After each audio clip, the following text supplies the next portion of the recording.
Castillo Porterfield, and this is my project, So You Think You Can Drive. I mentored for 80 hours at a civil engineering firm called Kimley Horn and Associates in Town Center, and I learned the language of the trade, the daily routine of a civil engineer, and how to think like a civil engineer. And after the 80 hours that I spent, my mentors Daniel Markham and Kendra Schenck decided that I was ready for a real world problem. So every day in the United States, there's 17,600 car accidents, and in these, 115 people die.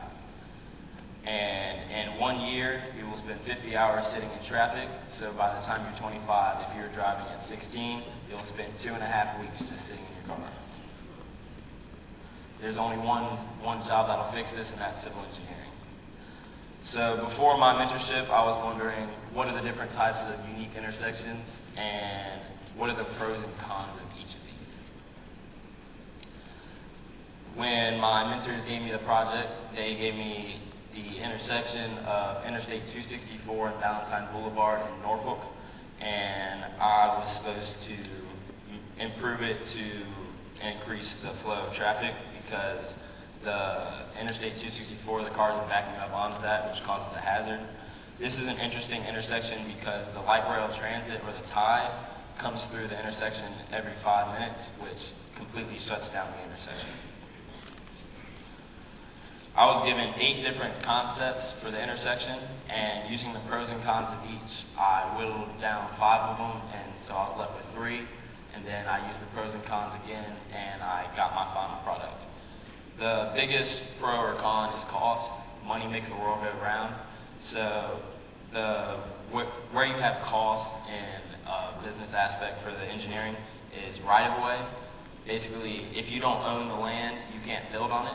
So say we wanted to build near Ocean Lakes and we wanted to go right through the parking lot, the civil engineering firm would have to buy the parking lot, and then we could build there. And then also where you're building, the level of the ground. If you're building at ground level, it's the cheapest.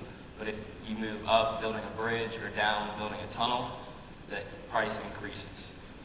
And efficiency is the key point to where civil engineers, why they design stuff. So we decided on that concept for the efficiency that it provided. This is me presenting to a group of 17 engineers at Kimley Horn, and I'm presenting my final presentation to them about which concept I selected.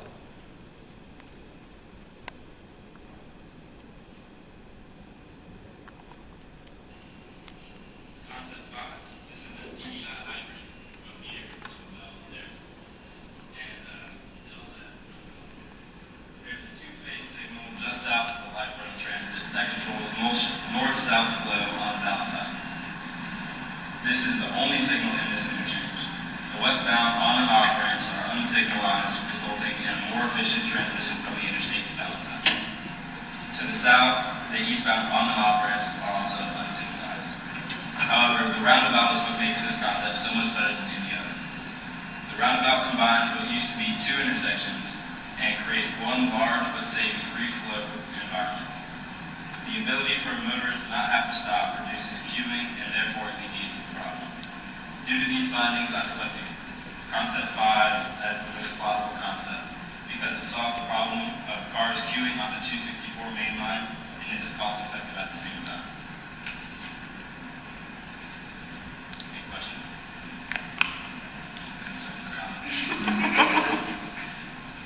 Question and comment? Comment, excellent job. Question, what do you see as the drawback? Drawback 5? Yeah. Well, not many people in Virginia Beach drive roundabouts. That's a new thing. There's one on Alaskan, so I believe that's the only other roundabout in Virginia Beach I'm on permit. And so it'd be new to everybody that's driving it, and it could cause problems.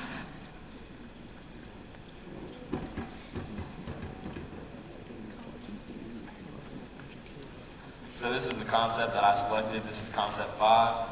And what makes this so cool is there's a roundabout. I don't know if any of you guys have driven down Alaskan. The roundabout there was created by an engineer at Kimley Horn, and I got to go check it out with him in the design, or in the building process. So to the north of Interstate 264, you have what's called a diverging diamond interchange.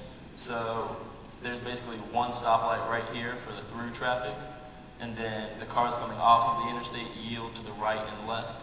And under the interstate, the traffic that just got off the interstate goes to the right. So it goes from the left to the right, and then the traffic coming through right here on the right-hand side goes to the left. And the traffic going onto the interstate yields on and yields on right there. And then the roundabout to the bottom, this combines two different intersections. There used to be a stoplight there and a stoplight there. Now you have a free-flow environment right here. When you're in the roundabout, you have the right-of-way, and then you yield going in and out. All right. So after my presentation, I had given them feedback forms, and what they had given me, well, the criteria that I had was I effective and engaging?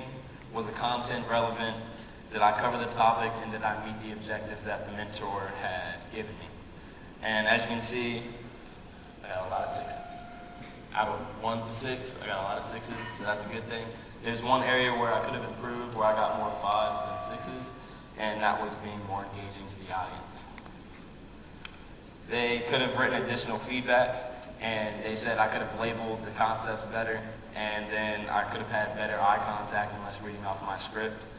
And I did get some good feedback, and this lady said that it was good that I got the experience to work with professionals at such a young age. So the reflections on this project, it was eye-opening to see what civil engineers do on a daily basis and to get the experience. It was challenging because I had to work with what I was given. There wasn't a teacher there to help me to basically grab my hand and lead me through it. And it had showed what I had learned over the summer with them.